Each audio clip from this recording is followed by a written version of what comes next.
Muy buenas noches a todos los hermanos y hermanas que están reunidos en este tiempo para un nuevo webinar de ciencias bíblicas. Para nosotros, los representantes de las sociedades bíblicas de nuestros respectivos países, es un privilegio estar esta noche con ustedes.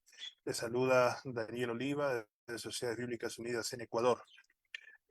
Como ya es parte de la tradición sanamente establecida de cada viernes, estamos comenzando un nuevo webinar de ciencias bíblicas en el que nuestros países aportan a sus mejores maestros y maestras de Biblia para la edificación del pueblo de Dios y para desafiarnos a leer las Escrituras, porque sabemos que en ellas encontramos la vida que es nuestro Señor Jesucristo, pero también encontramos la forma en que Dios mismo y Jesucristo mismo desean que vivamos. Quiero invitarles en esta noche a que podamos comenzar con un breve tiempo de oración, dedicando casi 2 horas que vamos a estar, hora y media, casi 2 horas, que vamos a estar reunidos al Señor.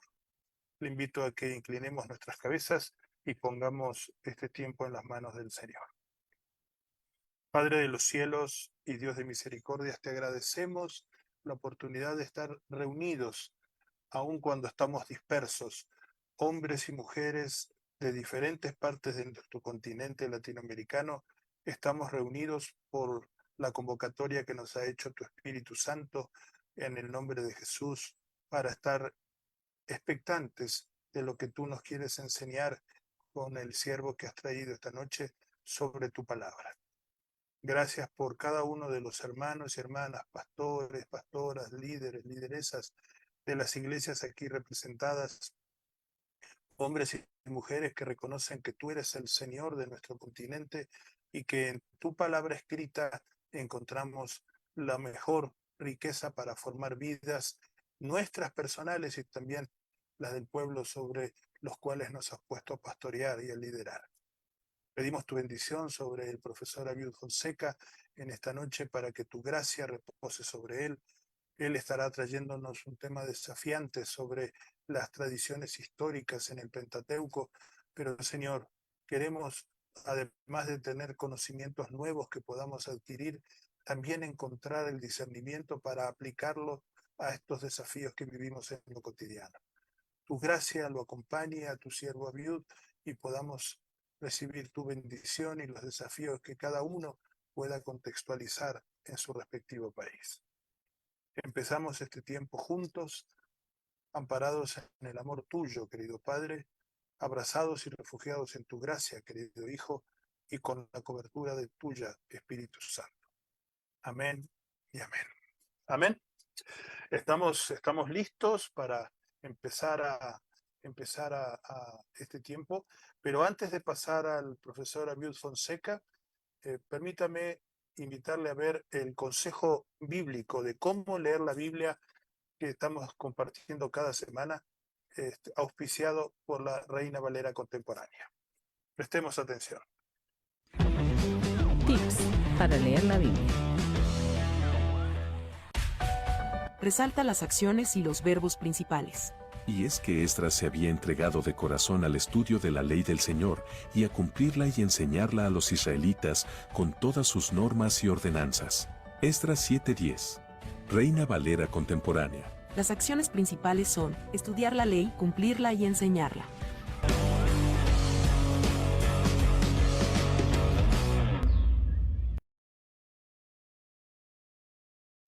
Espero que usted aproveche y comparta y disfrute estos tips para leer la Biblia, porque sin importar cuál sea la traducción que usted utilice, se aplican a todas ellas. Permítame ahora entonces pasar a presentar al profesor Abiud Fonseca Ariza.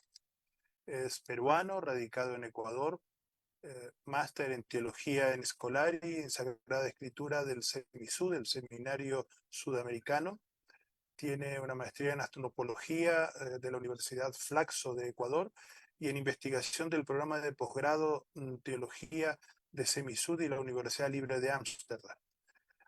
Realizó estudios en Teología Intercultural en Bridging Gaps en la Universidad Libre de Ámsterdam es teólogo pastoral del SEMISUD, del Seminario Sudamericano de Quito, Ecuador.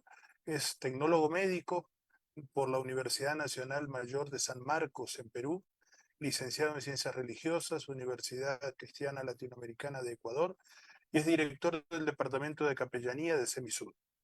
Es presidente de la Asociación Unión Bíblica de Ecuador, profesor de Teología y Antiguo Testamento en SEMISUD y en otras instituciones teológicas, investigador y escritor de artículos científicos en el área teológica y antropológica, y es pastor ordenado por la Iglesia de Dios en el Ecuador, y es un siervo del Señor, un amigo muy querido que nos honra siempre aceptando la invitación que le extendemos para compartir lo que el Señor ha puesto en su corazón.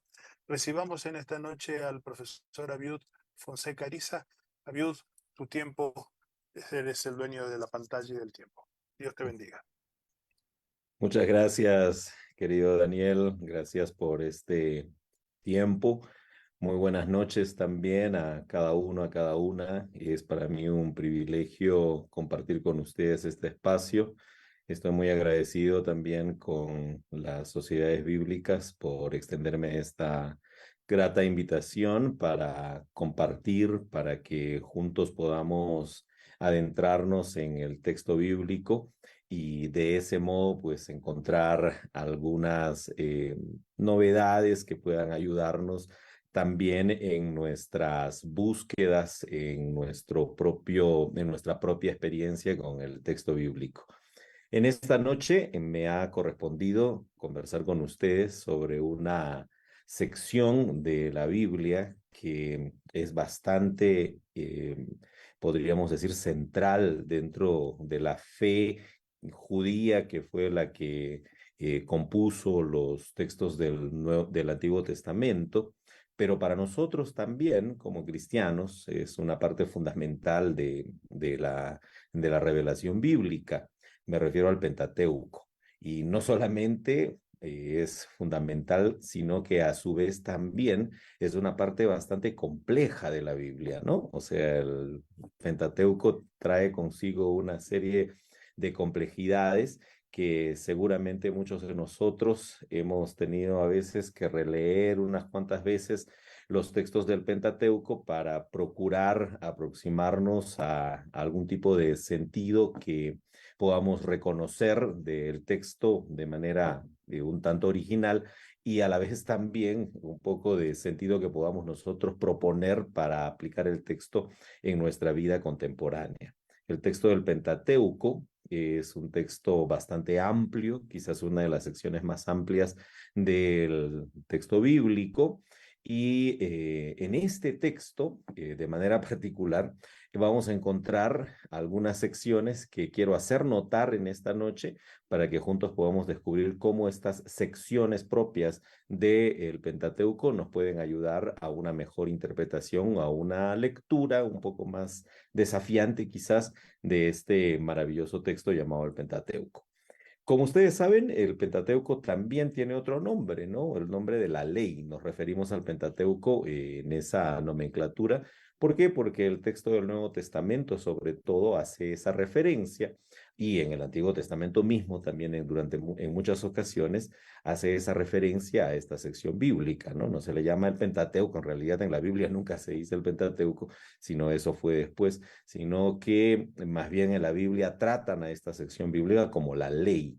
Eh, esta nomenclatura, la ley, obedece justamente al término que, o es una especie de traducción, adaptación, podríamos decir, al español en el caso nuestro, de un término hebreo que es el término la Torá, que seguramente muchos de ustedes también han reconocido o reconocen, ¿no? No necesariamente dicen los expertos de que es la mejor traducción, la ley. Se podría hablar más bien sobre las instrucciones o alguna otra nomenclatura que no le dé un carácter demasiado jurídico. Sin embargo, así hemos conocido nosotros a esta sección bíblica, ¿no? La ley.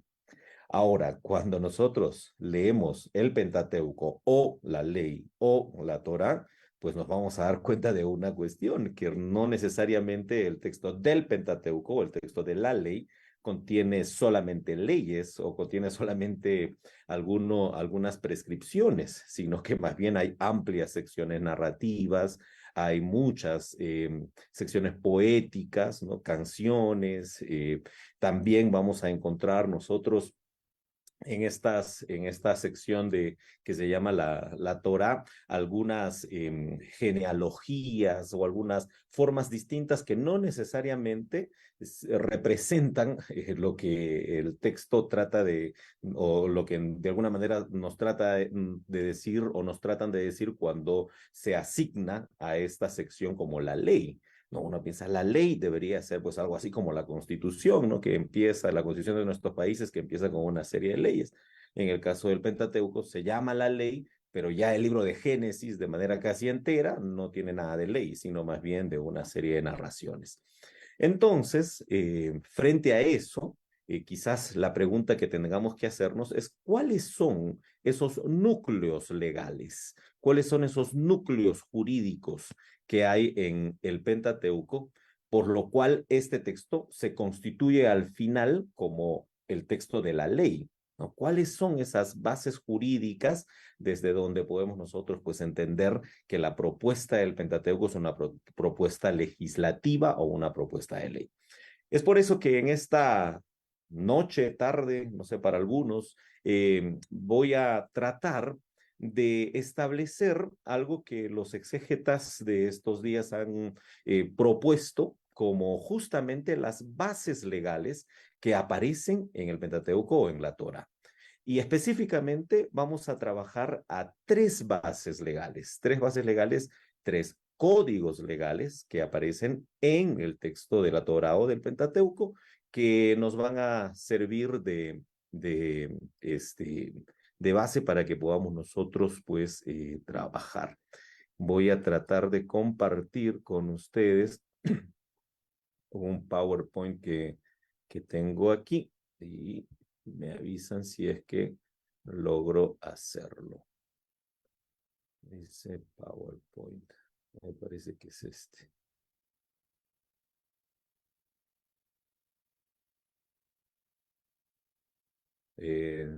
No aparece, ¿verdad? ¿O sí? No, no se ve. ¿No?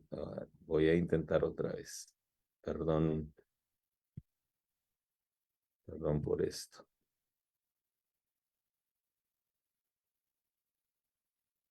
Un momento.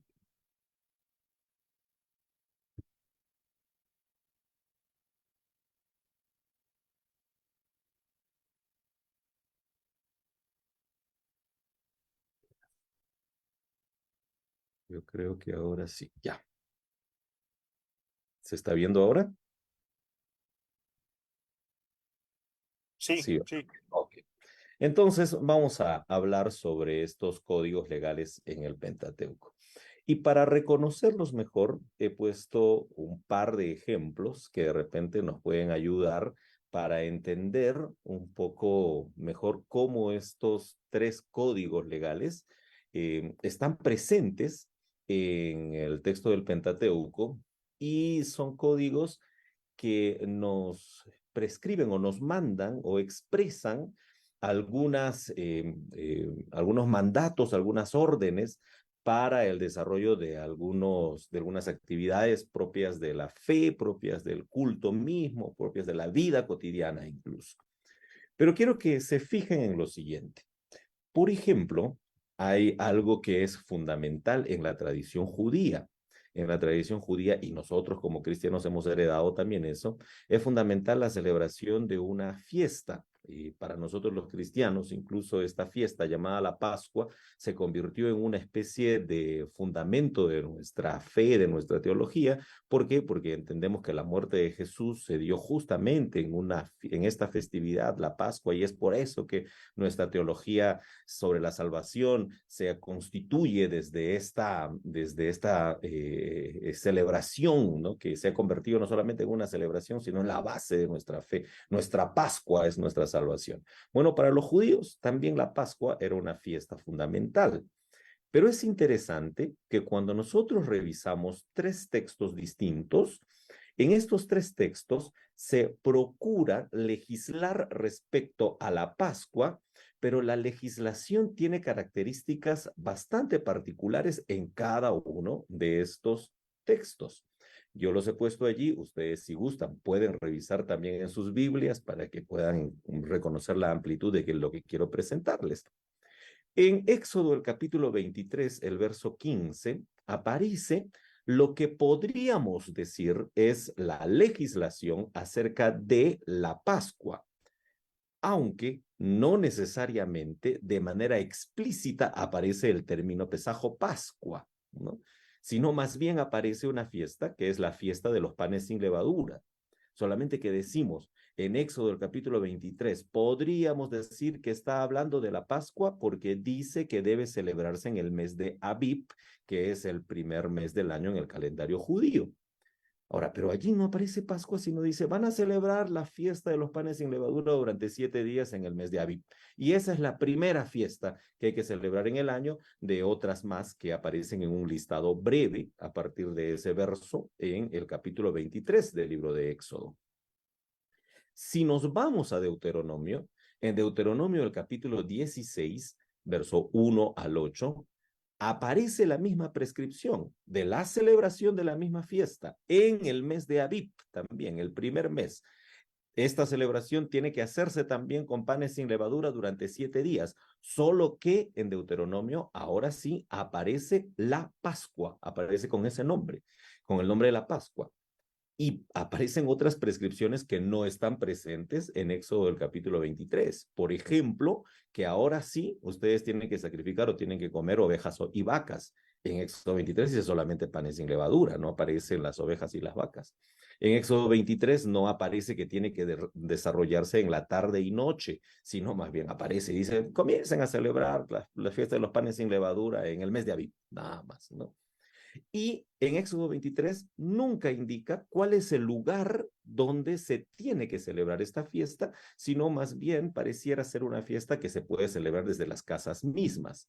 En Deuteronomio, el capítulo 16, verso 1 al 8, aparece esta fiesta en Abib, comer panes sin levadura durante 7 días, o sea, igual que en Éxodo, pero en esta ocasión la fiesta ya se llama la Pascua. Se deben comer ovejas y vacas y se debe comer en el lugar que Dios ha escogido para que habite allí su nombre. O sea, propone incluso un lugar donde se debe comer. Ahora, si nos vamos al libro de Levítico, el capítulo 23, versos 5 al 8, aparece una cosa mucho más compleja. Ahora aparece la fecha, no solamente el mes de Abib, sino el 14 de Abib, entre las 2 tardes. Se celebra la Pascua. Además de eso, no dice que la Pascua es la fiesta que se celebra comiendo panes sin levadura durante 7 días, sino dice que hay 2 fiestas. La Pascua que se celebra el 14 de Abib y la fiesta de los panes sin levadura que se comienza a celebrar el 15 de Abib.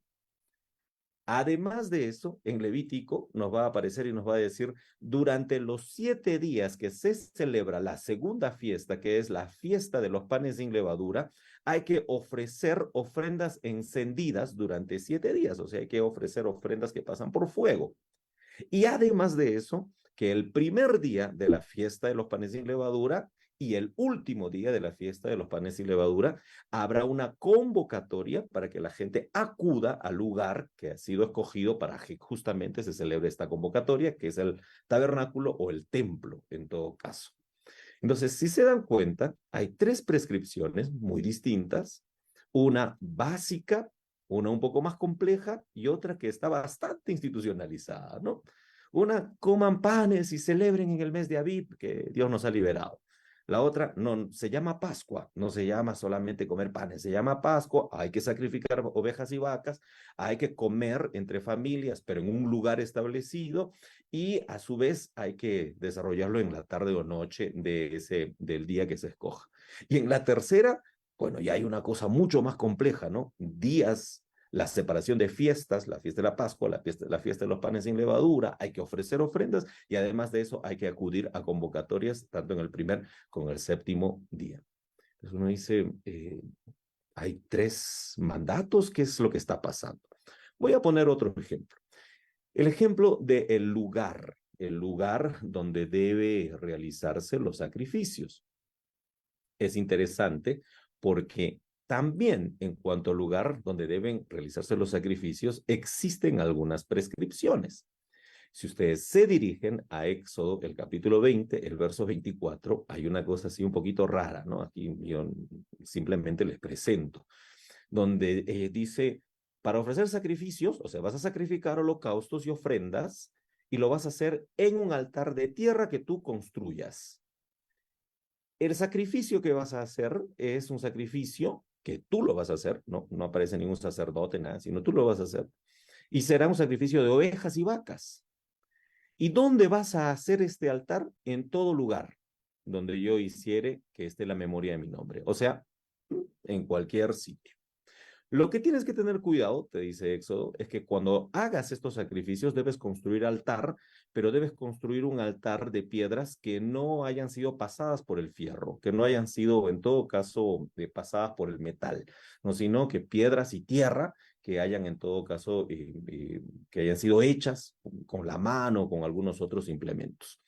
Bueno, esto es, allá podemos analizar un poco más por qué los judíos no querían las cuestiones que estén ligadas con el metal en sus inicios, en los inicios de su historia, pero no vamos a profundizar eso. Sino quiero que ustedes vean, ¿no? El lugar de sacrificio es cualquier lugar donde yo he escogido para hacer mi nombre.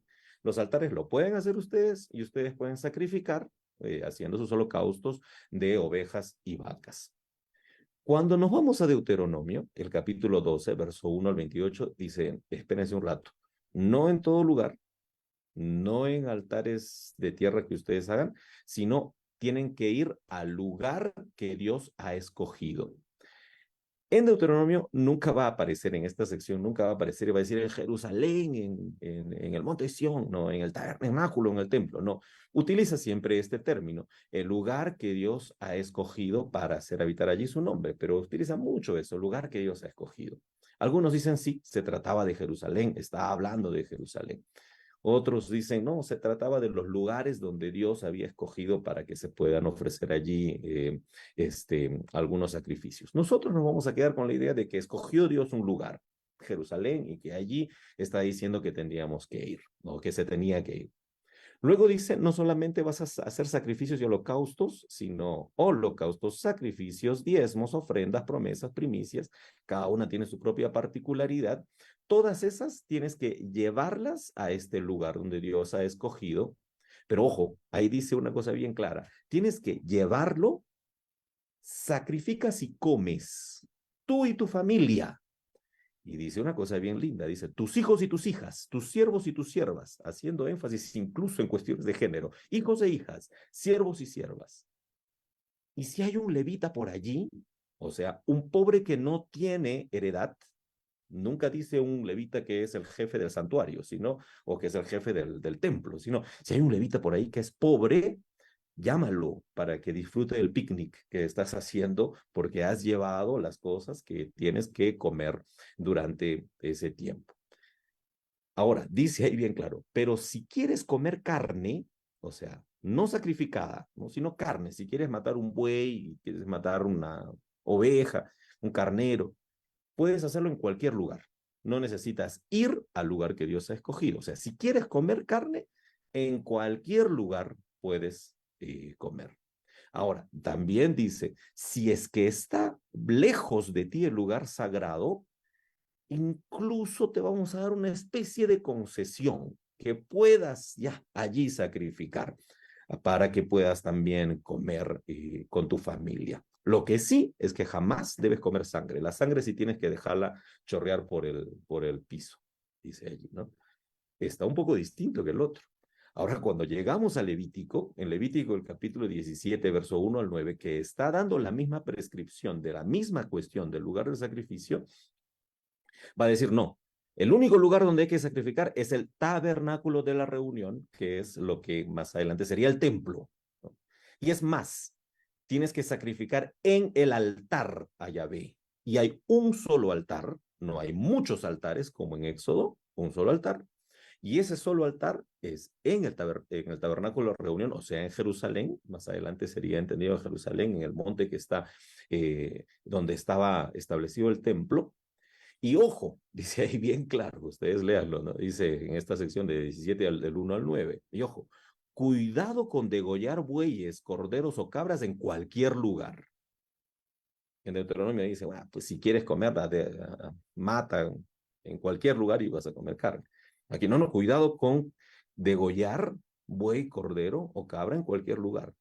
Incluso si vas a degollarlo, tienes que avisarle al sacerdote para degollarlo en el tabernáculo y de allí sacar un poco para el sacrificio. O sea, todo lo que vas a degollar o todo lo que vas a matar, debes hacerlo saber al sacerdote. Ojo, en esta sección es la única donde aparece el sacerdote como aquel que lidera el sacrificio. Dice, porque si no haces eso, tendrás una sanción. ¿Y cuál será la sanción? Que serás cortado del pueblo. ¿Qué significa que serás cortado del pueblo? Aquí no lo digo yo, sino lo dicen algunos intérpretes como el señor Ska, como el señor Romer. Van a decir, eso incluso significaba que que te van a matar. O sea, que puedes tener la pena de muerte por hacer este tipo de acciones que no están prescritas dentro de la ordenanza que se ha dado. O sea, si matas bueyes en cualquier lado y no le avisas al sacerdote, incluso puede ser digno de la muerte, ¿no? Y además de eso, en esta sección aparece bien claro y dice, esta prescripción que se está dando tanto para los nativos, Esraj, como para los extranjeros, porque los nativos y los extranjeros no son similares, no son hermanos, son dos distintos. Los nativos son los que pertenecen al pueblo y los extranjeros son los advenedizos que han venido a formar parte del pueblo. ¿Cuáles son las diferencias? Pues aquí sacrificarás en Éxodo, sacrificarás en cualquier lado, con altares que tú hagas, en Deuteronomio en un solo lugar, pero tú te lo comerás, no hay sacerdote. En Levítico hay un sacerdote que determina cómo va a ser el sacrificio. Estos dos ejemplos nos llevan a pensar lo siguiente, ¿no? Nos llevan a pensar, estos dos ejemplos que he propuesto, nos llevan a pensar el hecho de que ¿por qué hay tres distintas prescripciones de una misma cosa? ¿Por qué hay tres distintas prescripciones sobre cómo celebrar la gran fiesta? La primera, ¿por qué hay dos distintas prescripciones por cómo celebrar o en todo caso cómo participar de estas actividades alrededor del lugar del sacrificio? Entonces, lo que quiero justamente proponerles en esta noche es eso, de que estas distinciones o estas discrepancias, vamos a ponerles así, discrepancias, no necesariamente me gusta ese término y lo voy a explicar luego por qué, sino estas tres distintas versiones sobre un solo acontecimiento aparecen, ¿por qué? Porque hay tres códigos, porque hay tres códigos legales que fueron dirigidos en un momento distinto al pueblo de Israel, que pasaba también por tres momentos distintos en su historia. Estos tres códigos de la Torá o del Pentateuco han recibido su nombre, que le han dado los exégetas del siglo XX, del siglo XIX, siglo XX, le han dado estos nombres, que son nombres que realmente tratan de representar el contenido preponderante de estos códigos. ¿Cuáles son estos tres códigos? El primer código le vamos a llamar el código de la alianza. Este código de la alianza es uno de los códigos más antiguos, códigos legales más antiguos de la Biblia. Y vamos a descubrir por qué es uno de los más antiguos. Este código está en Éxodo a partir del capítulo 20, algunos dicen desde el 22, otros dicen desde el 24, hasta Éxodo, el capítulo 23, versos 19, o algunos dicen hasta el 33, ¿no? Yo prefiero decir que es hasta el 19 porque ahí realmente hay un cierre, ¿no? Ahí dicen hasta aquí es, dice allí. Pero este es un código bastante antiguo y si ustedes lo leen, seguramente lo han leído, pero si lo vuelven a leer van a darse cuenta que es un código bien extraño, ¿no?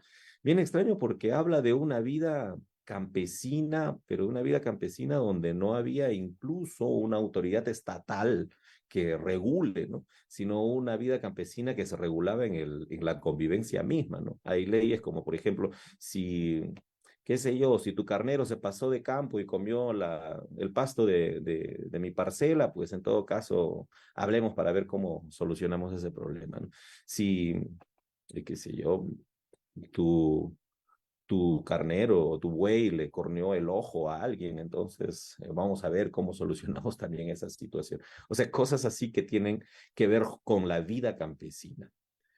Un segundo código se llama el código deuteronómico, que es un código mucho más elaborado, que es un código que tiene ya ciertas prescripciones que nos hacen ver de que pertenecen a una vida más estatal, ¿no? A una institucionalidad un poquito más estatal, que se encuentra en el libro de Deuteronomio desde el capítulo 12 y se extiende hasta el 26, al capítulo 26, verso 16, y ustedes van a encontrar allí una conclusión. Dicen, estos son los decretos que ha mandado Yahvé y tienen que ustedes guardarlos, ¿no? Y un tercer código, que es un código que pareciera ya estar en otro tiempo muy distinto, es el código que se ha denominado como el Código de la Santidad. El Código de la Santidad que se encuentra en el libro de Levítico, que va desde el capítulo 17 hasta el 26. En este Código de la Santidad va a aparecer una figura preponderante, la figura del sacerdote. El sacerdote como aquel que regula, ordena la vida social de Israel. El sacerdote que no solamente se mete en cosas religiosas, ¿no?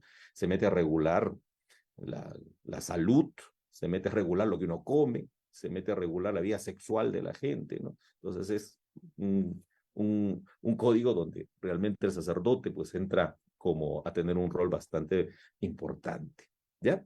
Entonces, estos tres códigos son como las bases legales desde donde se comienzan a configurar de una manera mucho más amplia lo que hemos entendido nosotros como la Torá o la ley. Aquí hago una salvedad. Miren, muchas de las leyes que aparecen en el primer código, en este código que llamamos nosotros el Código de la Alianza, muchas de esas leyes no necesariamente fueron cumplidas luego, ¿no? Muchas de esas leyes eran más bien guardadas como una especie de memoria de lo que Dios nos dijo allá en un tiempo muy anterior, ¿no? Y no necesariamente pues son guardadas ahora, como por ejemplo el hecho de hacer altares por todos lados, ¿no? Porque ustedes saben que más adelante en Israel quedó prohibido hacer altares en todos lados, sino que más bien había un solo altar donde tenían que ir, que era justamente el que estaba en Jerusalén. Entonces, no necesariamente las leyes que están establecidas en estos códigos eran leyes que tenían que ser cumplidas, sino más bien estos códigos trascendían, iban más allá de ser solamente expresiones jurídicas, sino más bien tenían otra cosa mucho mayor que los del pueblo judío, los integrantes del pueblo judío, comenzaron realmente a amar, porque no se trataba solamente de una serie de prescripciones, sino de que había algo más. ¿Qué era ese algo más que tenían estos códigos? Pues estas tres cosas. Estos códigos no solamente contenían leyes, sino estos códigos tenían tres grandes significados que Israel comenzó a entender que a su vez eran los grandes significados que tenía la ley misma, o sea, la ley en general, la ley completa. Uno de esos grandes significados es que estos tres códigos eran una forma en la cual Israel entendía de que Dios, de que Yahvé, había hecho una alianza con ellos, ¿no? O sea, los códigos, estos códigos de los cuales estoy hablando, lo que le daban a Israel era la seguridad de saber de que Dios se interesaba por ellos, se interesaba por el pueblo, de tal modo que desde el momento más antiguo, cuando ellos tenían una vida campesina, no, donde todavía ni siquiera eran nación, como por ejemplo lo que narra o lo que dice o lo que trata el Código de la Alianza, Dios, o sea, Yahvé, ya los había escogido. Por lo tanto, estas leyes o estos códigos legales había que guardarlos, no necesariamente, como vuelvo a decir, como el Código Civil o el Código Penal, al cual hay que estar comenzando a pensar, a ver qué debo obedecer, si debo obedecer a pie juntillas, todo esto. No, sino más bien había que guardarlos como un tesoro, algo así como, no sé, seguramente muchos de ustedes, como el casado o la casada guarda el anillo de compromiso, ¿no? El anillo de compromiso no es solamente una pieza de metal, sino tiene un significado profundo, significado donde se guardan allí memorias, vivencias, pero sobre todo se guarda allí el significado fuerte de el afecto que une a una pareja. Los códigos, estos códigos legales, para Israel eran algo así como el anillo de matrimonio, ¿no? El anillo de matrimonio que Yahvé les había dado. Es por eso que había que guardarlos, había que respetarlos, y había que considerarlos, porque era esa expresión misma de el matrimonio que Yahvé le había pedido al pueblo. No es raro, es por eso que no es raro que en Éxodo, en el capítulo 19, o sea, un capítulo anterior a Éxodo 20, donde empieza el Código de la Alianza, se haya puesto de manera, o sea, como una especie de introducción al Código de la Alianza, se haya puesto la experiencia, la narración de la experiencia en el Sinaí, ¿no? O sea, es como que en el Sinaí es que Dios se casó con nosotros y nos entregó este código, ¿no? O sea, que este código representa esa alianza con la que Dios se ha manifestado a nosotros, a nuestra vida. No solamente eso, sino que los códigos también expresaban o les hacían recordar la historia. Era una forma de acceder al pasado para mantener viva la elección de Yahvé. Fíjense que hay una cuestión muy interesante en estos códigos, que en estos códigos se apela constantemente, en los tres códigos se apela constantemente a un evento histórico que era fundamental para el pueblo de Israel, la salida de Egipto, la salida de Egipto. Si ustedes encuentran en Éxodo el capítulo 22, verso 21, dice, acuérdense que salieron de Egipto, ¿no? Aquí en el primer código. En el segundo código, en Deuteronomio, en el capítulo 13, verso 5, el capítulo 13, verso 10, también dice, acuérdense de cuando salieron de Egipto. Y del mismo modo en Levítico, el capítulo 19, verso 34, y otros más, dicen, acuérdense de que salieron de Egipto. O sea, estos códigos eran una forma de recordar la historia de liberación del pueblo. Aquí les doy un dato. En los códigos primeros, en el Código de la Alianza y en el Código del Deuteronomio, del Código Deuteronómico, aparecerá la referencia a la salida de Egipto, pero nunca aparece Moisés, ¿no? Moisés no aparece en estos códigos, o sea, Moisés no es un personaje fundamental. Mientras que en el Código de la Santidad, allí sí, quien dice todo es Moisés. ¿Por qué? Porque de acuerdo al tiempo en el que fueron hechos estos códigos, el personaje de Moisés adquirió relevancia. Para la época preestatal, para la época de los inicios incluso del reinado, Moisés no era una gran figura. Una gran figura era David, no necesariamente Moisés, ¿no? Y por eso que en todo caso los profetas tampoco hacen alusión constante a Moisés. Durante la época del Código Deuteronómico, el rey Josías era un personaje importantísimo, ¿no? Y él y su asociación con David, otro personaje importantísimo. Moisés no necesariamente. Pero cuando volvieron o cuando estuvieron en la cautividad en Babilonia, necesitaban recordar a un personaje que les dé la esperanza de la liberación. Y ese personaje que les dio la esperanza de la liberación fue Moisés. Y es por eso que Moisés se fue volviendo importante en la época del exilio y después del exilio. Es por eso que en el Código de la Santidad, allí sí, no solamente aparecerá la salida de Egipto, sino aparecerá también el personaje de Moisés como un personaje fundamental. Estos tres códigos, entonces, son códigos que tienen en común el hecho de que nos recuerdan la alianza, o sea, es la forma como Dios le ha elegido al pueblo de tal modo que le ha dicho, estas son las cosas que necesito que cumplas. Son códigos que nos recuerdan la historia, la salida de Egipto o cómo vivíamos allá en esos tiempos anteriores. Pero además de eso, estos códigos tienen como valor, tienen como mensaje fundamental el hecho de que ellos habían aceptado que si hay algo que Dios quiere es que el pueblo cada día esté más cohesionado, que la sociedad esté cada día más cohesionada. Es por eso que hay que retornar a los códigos, porque los códigos nos hablan sobre cómo tener una cohesión social, que es la base de la sociedad. Cómo motivar la defensa del parentesco, de la noción de pueblo. Somos clan, somos tribu, somos pueblo. Más adelante los códigos incluso van a establecer una estructura de la sociedad.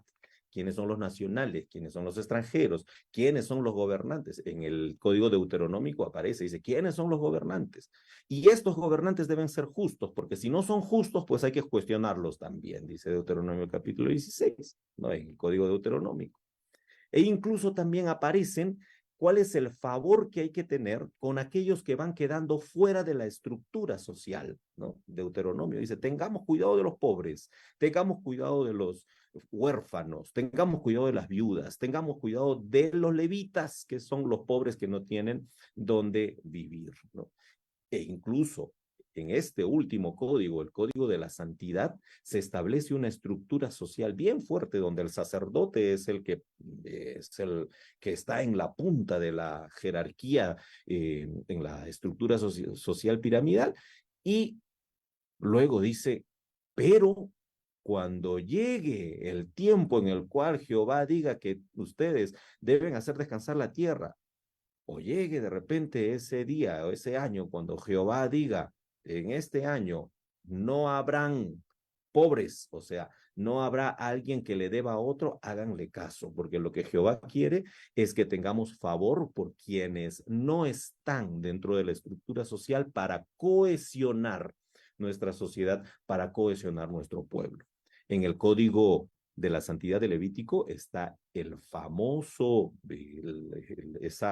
ese mandato o esa ley sobre lo que ustedes saben que es la ley del año del jubileo, ¿no? El año del jubileo, que es el año del perdón, del año de condonar las deudas, etc. Estas tres cosas son importantes en estos tres códigos, ¿no? La alianza, la historia y la cohesión social. Sin embargo, estos ejes comunes de estos tres códigos, estos tres ejes comunes de estos tres códigos lo que hacen es justamente hacernos entender un poco cuál es la línea común que tiene el Pentateuco, la Torá, pero a su vez también hay algunas discrepancias en estos códigos, no hay discrepancias claras en estos códigos.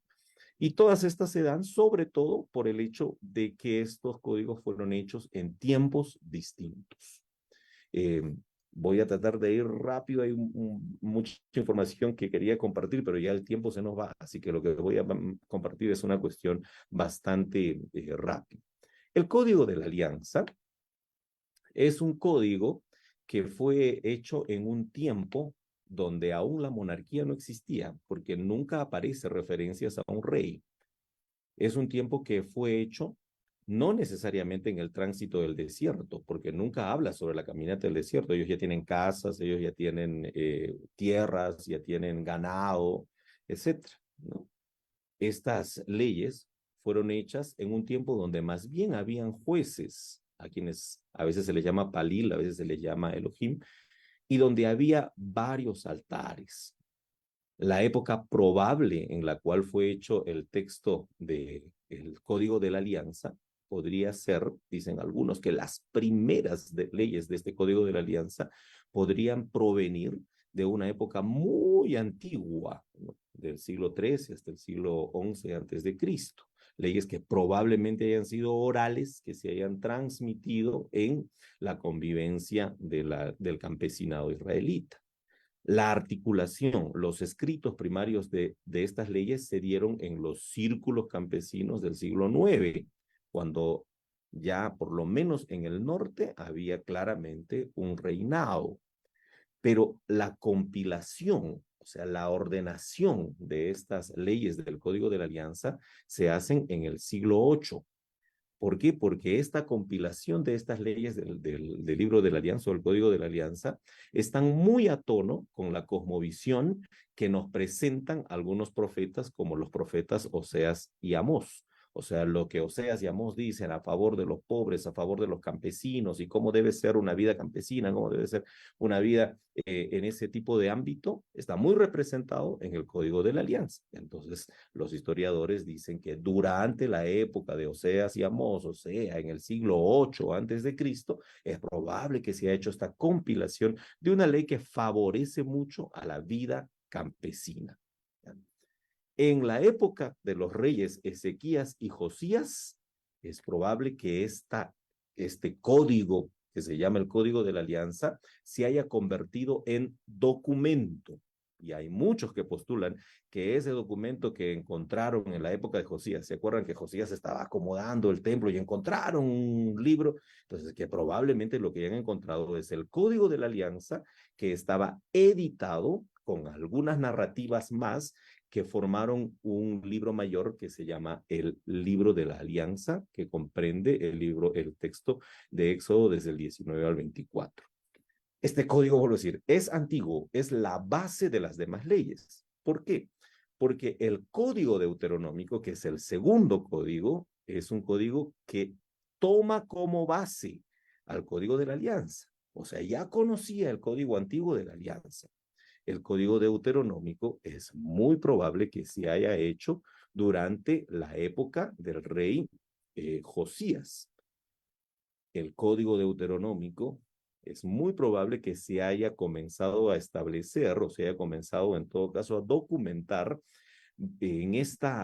o que su documentación esté narrada en Segunda de Reyes, del capítulo 22 y 23, cuando dicen que un escriba encontró la ley antigua, que mandó a leerla con Hulda, que vivía fuera de la ciudad, pero que guardaba una conciencia campesina. ¿Por qué? Porque estos citadinos no habían ni siquiera entendido bien lo que decía esa ley.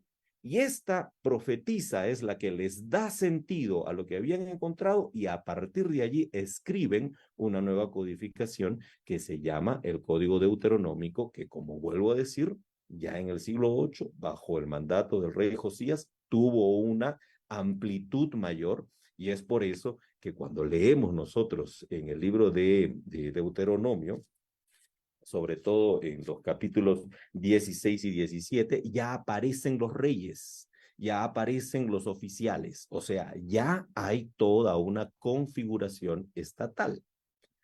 Mientras que el Código de la Santidad es un código que se habría hecho mucho tiempo después. Estamos hablando nosotros de un código que probablemente se hizo en el siglo V antes de Cristo, o sea, unos 3 siglos después del Código Deuteronómico.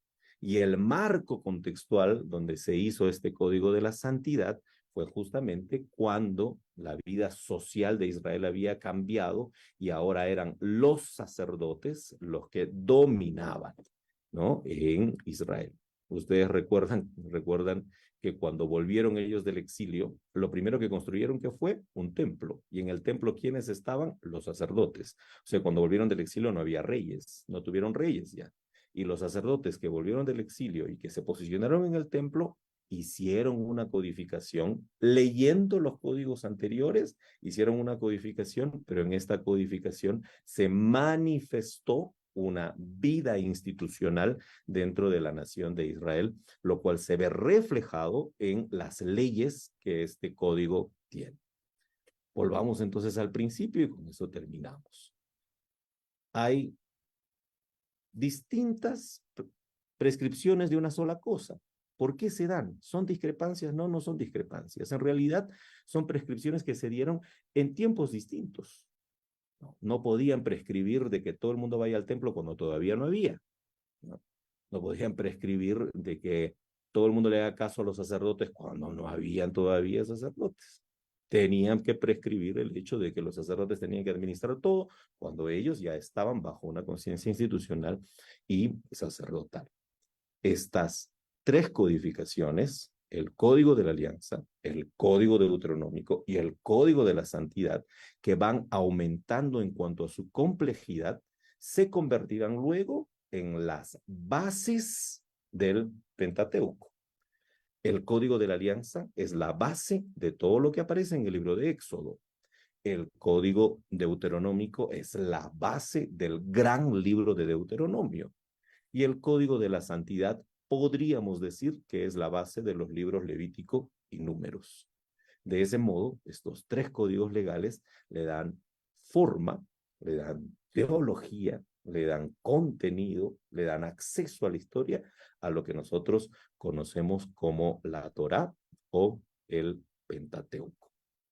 Bueno, eso es lo que tendría para compartirles yo en esta noche, y ahora vamos a proceder seguramente a un tiempo de diálogo. Muchas gracias, profesor Oyud. Realmente estamos muy contentos con esta exposición.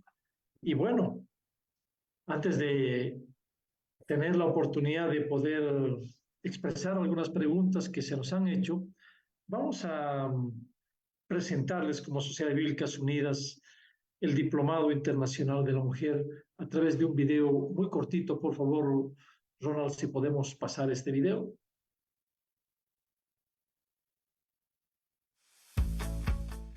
Las Sociedades Bíblicas Unidas presenta el Diplomado Internacional de la Mujer. A través del conocimiento bíblico, teológico, histórico y práctico, se fortalecerá el desarrollo de la mujer para el servicio eclesial. Inicio 2 de septiembre. Se estudian todos los sábados según el horario de tu país. Tenemos los mejores docentes, especialistas en Biblia y ciencias bíblicas de Latinoamérica. El diplomado cuenta con un campus bíblico virtual. Puedes estudiar en tiempo real o manejar tus propios horarios. Será certificado por las Sociedades Bíblicas Unidas. Informes e inscripciones, Facebook Sociedad Bíblica de tu país. Súmate a nuestra comunidad de estudiantes, Sociedades Bíblicas Unidas, Campus Bíblico Virtual.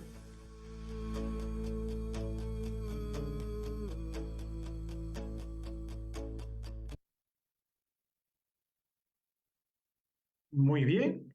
Entonces, ustedes han sido presentados, han oído, se han informado sobre el Diplomado Internacional de la Mujer. Invitamos a que vayan tomando nota y vayamos poniéndonos en contacto. Muy bien, vamos a dirigirnos ahora a hacer algunas preguntas. Tenemos preguntas muy interesantes, profesor Ayud, para esta oportunidad. Y permítame empezar con una pregunta muy sencilla y, bueno, motivante. ¿Cuál es la enseñanza de esas fiestas para nosotros, los cristianos de hoy? Y aumento un poquito, ¿es un error celebrar alguna de estas fiestas como Pascua en la iglesia hoy en día? Ok, muchas gracias, hermano Rolando, por la pregunta. Miren, las fiestas, de acuerdo a lo que hemos venido estudiando en estos tres códigos, las fiestas se comenzaron a celebrar, si vemos nosotros en el libro de Éxodo, en el capítulo 23, nos vamos a dar cuenta que las tres fiestas se comienzan a celebrar para justamente, y valga aquí la redundancia, para celebrar la bendición de Jehová sobre la tierra. ¿No? Hay que celebrar la siembra, hay que celebrar las cosechas, hay que celebrar cuando se recojan las espigas, etc., ¿no? Entonces, la Pascua, el Pentecostés, la fiesta de los tabernáculos, que fueron las tres fiestas principales que se celebraban en ese entonces eran fiestas que no se celebraban porque la gente estaba ociosa y decían, hagamos una fiesta entre nosotros, sino porque querían celebrar el hecho de que Dios, de que Yahvé, les había dado la oportunidad de ser uno con la tierra y que la tierra era quien les daba a ellos el sustento, ¿no? Eran fiestas muy campesinas.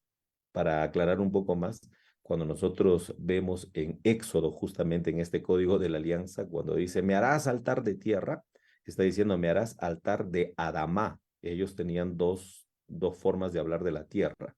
Uno, la tierra Eretz era como la propiedad del terreno y la tierra Adamá era la tierra que era una con el ser humano.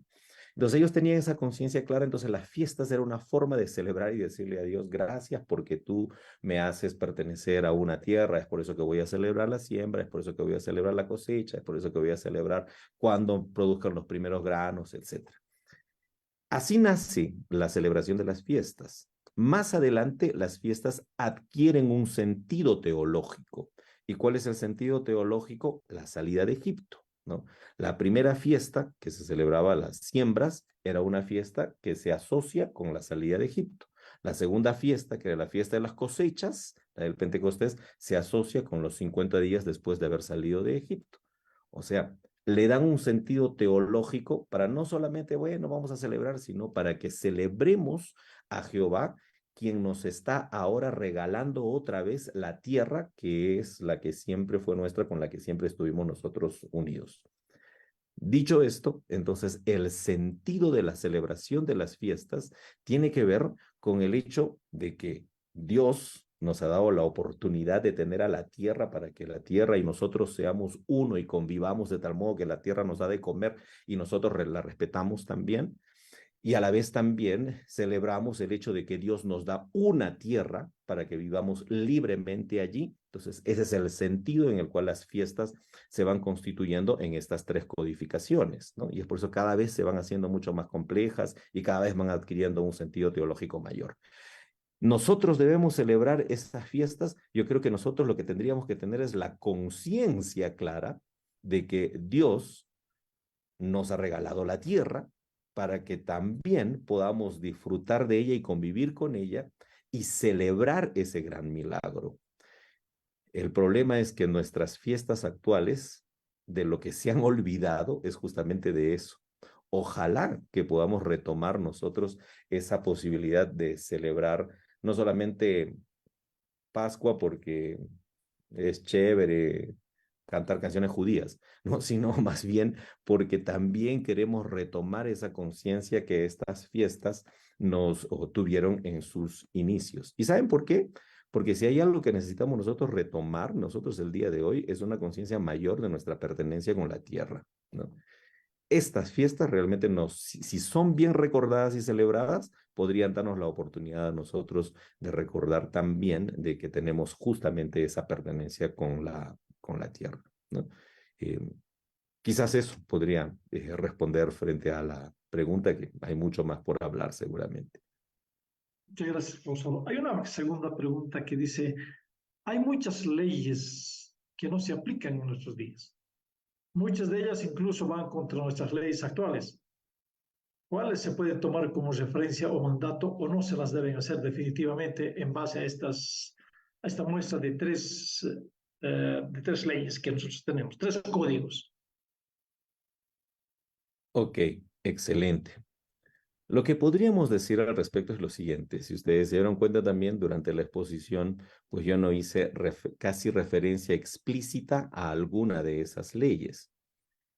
¿Por qué razón? Porque para el pueblo de Israel, guardar los códigos no solamente era obedecer cada una de esas leyes.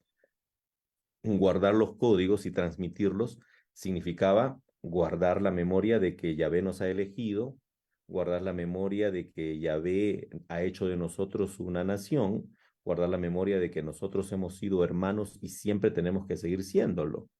O sea que las leyes en sí mismas, a veces incluso ellos no necesariamente lo respetaban así tal cual, sino más bien lo que trataban de salvaguardar era el valor del código, de la teología que hay en cada uno de esos códigos.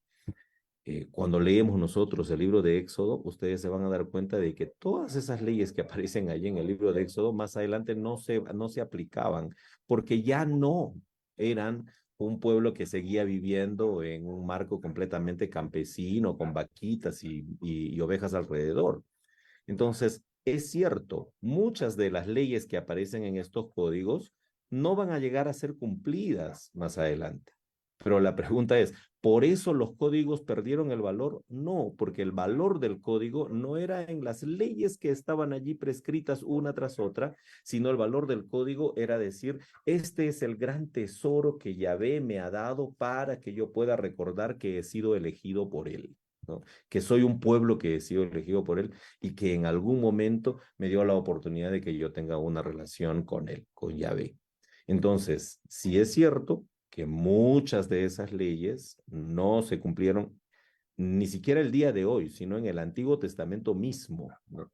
Es más, si ustedes cuando seguramente ya han estado estudiando, por ejemplo, cuando llega el siglo I antes de Cristo, o sea, en el tiempo de Cristo, los rabinos se preocupaban porque más de la mitad de esas leyes no se cumplían, así que lo que ellos tuvieron que hacer es hacer una nueva interpretación de leyes que dio lugar a un libro que los judíos tienen el día de hoy que se llama el Talmud, que es algo así como que reinterpretemos porque esas leyes es como que no se aplican.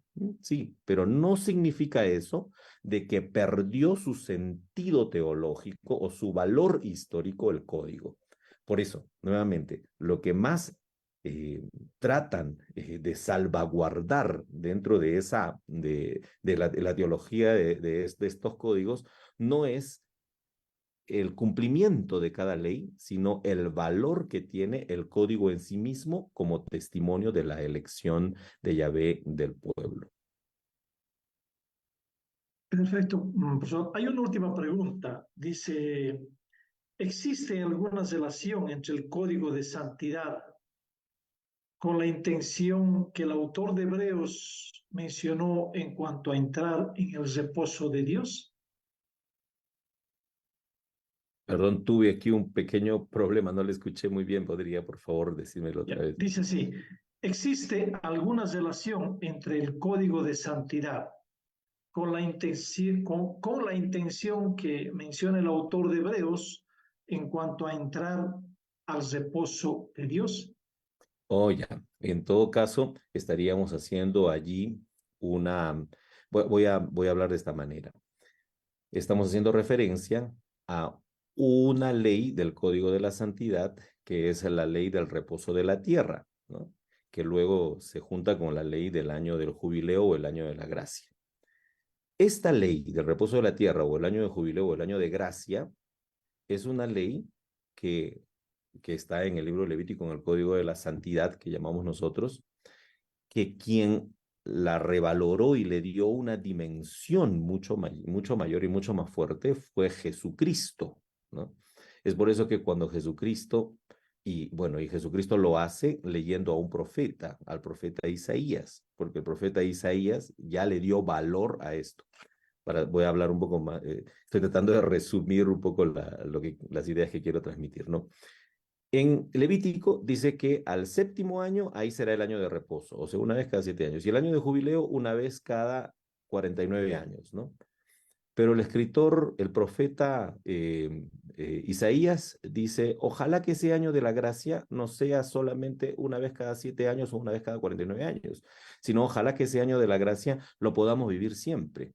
Y Jesucristo toma eso cuando lee en Lucas, el capítulo 4, cuando lee al profeta Isaías y dice, he venido a predicar el año agradable de Dios, o sea, he venido a predicar el año de la gracia, porque para Jesús lo que él quiere es que el año del jubileo, el año del perdón, el año donde ya no haya deudas, sea una forma de vida, no solamente una vez cada 49 años, sino siempre.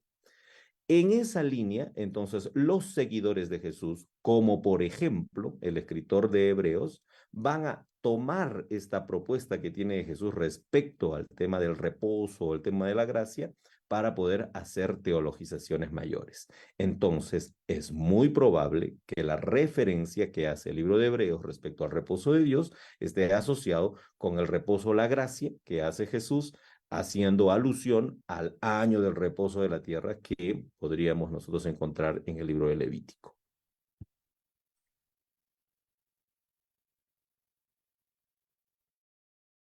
No le escucho porque su micrófono está apagado. Bien, profesor, muchas gracias por este tiempo de las preguntas. Sin duda hay mucho más, pero ese es el tiempo que nosotros pasamos como Ciencia Bíblica con Sociedades Unidas para motivarte a que leas la palabra, participes de los diplomados y bueno, entremos en una interacción con la Sociedad Bíblica local de tu país y conocer un poco más de esto. Bueno, les invito a que saquen sus agendas o sus tablets y anoten, porque el viernes 25 tenemos también una webinar y vamos a conocer de qué se trata y qué tema vamos a estar disfrutando. Adelante, Ronald, por favor, con la presentación.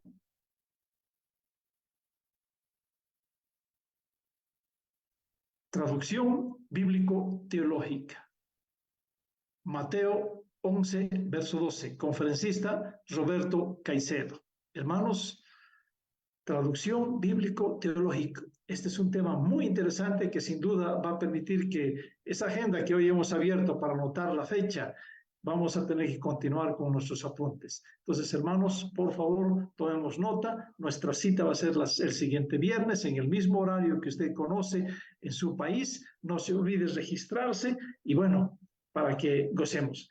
¿Por qué les animamos a que se registren? Porque justamente ahora va a compartirnos a nosotros el hermano Pablo Gutiérrez desde Perú, quienes han sido los bendecidos con el recurso bíblico. Adelante, hermano Pablo.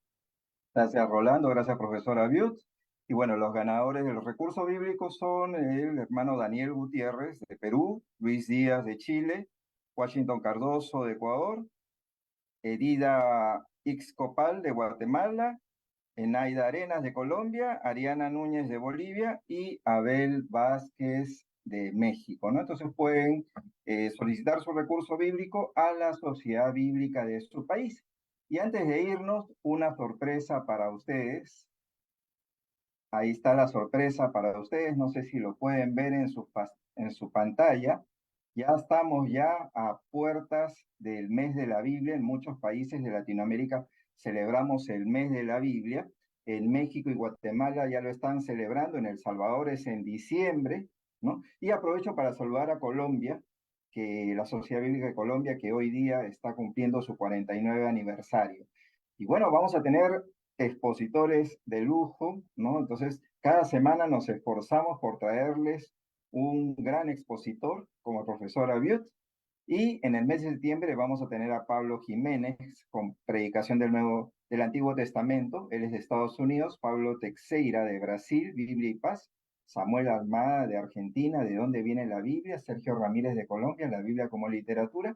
Y el último viernes, el 29, vamos a tener 4 webinars. Así que ya se imaginan, normalmente tenemos uno, vamos a tener 4 en un solo día, ¿no? Rosalí Belloso, Biblia y Justicia, Edesio Sánchez, Divinidad, Humanidad y Justicia, Esteban Bot, Profetismo y Justicia, y Fausto Liriano, Gracia y Justicia. Es decir, todo ese día 29 van a estar temas relacionados entre la Biblia y la justicia. Así que están contentos con ese ciclo de conferencias que se nos viene en el mes de la Biblia.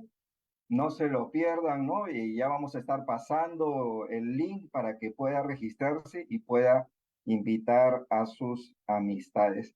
Vamos a cerrar este tiempo con una oración. Amantísimo Padre Celestial, Señor, te agradecemos porque tu palabra permanece para siempre. Señor, te agradecemos porque tú eres nuestro Dios y nosotros somos tus pueblos. Y Señor, porque has puesto tus leyes en nuestras mentes y nuestros corazones. Señor, permite que podamos salir cada semana desafiados para servirte mejor. Te agradecemos por el profesor Abiut y por el Ministerio de las Sociedades Bíblicas de Traducción, Publicación, Distribución e Interacción Bíblica. Oramos en el nombre de Jesús. Amén. Bueno, pueden prender su micro y saludarnos unos a otros. Un saludo desde Colombia, costa norte colombiana para todos. Saludos de Perú, Lima, Perú. De Perú, De Guatemala. San Juan de Lurigancho. Tío, Perú, Dios la bendiga. Saludos desde Lima, Perú. Aguanta, Perú. Colombia. Desde Colombia, Franco. bendiciones. Para todos. Parte de David. Tres hermanos. Saludos de Uruguay.